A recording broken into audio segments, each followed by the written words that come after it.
سلام دوستان عزیز، وقتتون بخیر باشه. امروز با یه آنباکس دیگه در خدمت شما هستیم. میخوایم مستگینر ماسل کور رو باز کنیم، ببینیم که چجوری هستش، محتویاتش، مشخصاتی که داره و چگونگی تأثیرش.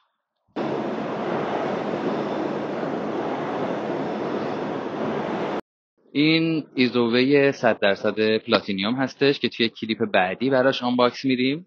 با این کاری ندارم. میریم سر وقت مستگینر. مسکینر ماسل کور هستش. این تمش تم توت فرنگی هستش که ما گرفتیم. الان براش آنباکس میرم و امیدوارم که لذت ببریم.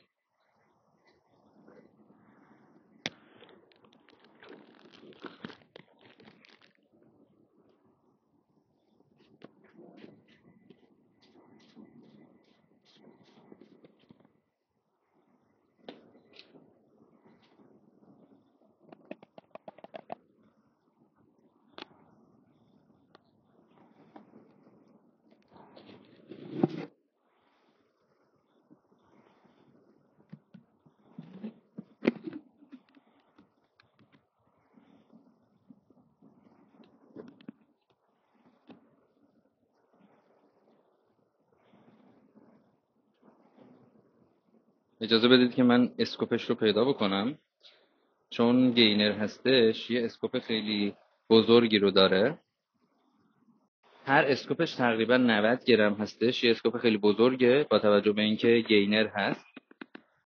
یعنی 3 برابر اسکوپ پروتئین وی که ما داشتیم. این خود گینر هستش. واقعا کیفیتش خیلی خوبه و بویی که داره با توجه به اینکه طعمش توت فرنگی خیلی خوبه.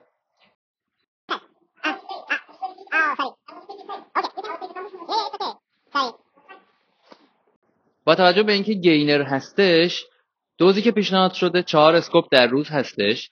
یعنی در یک روز 4 اسکوپ شما استفاده میکنین ازش و احتمالاً برای 1 یا 2 هفته شما کافی باشه، ولی برای همه توصیه نشده. برای بعضی از عزیزان 1 اسکوپ در روز، برای بعضی از عزیزان 2 اسکوپ و 3 اسکوپ، بسته به بدن شما، بسته به نیاز بدنی شما که چقدر میخواید وارد حجم بشین با کربوهیدراتی که این داره و فتی که به شما اجازه میده که با این که خیلی خیلی زلال هستش، پیور هستش، ولی شما میتونید که از این استفاده کنین برای افزایش وزن و افزایش حجم.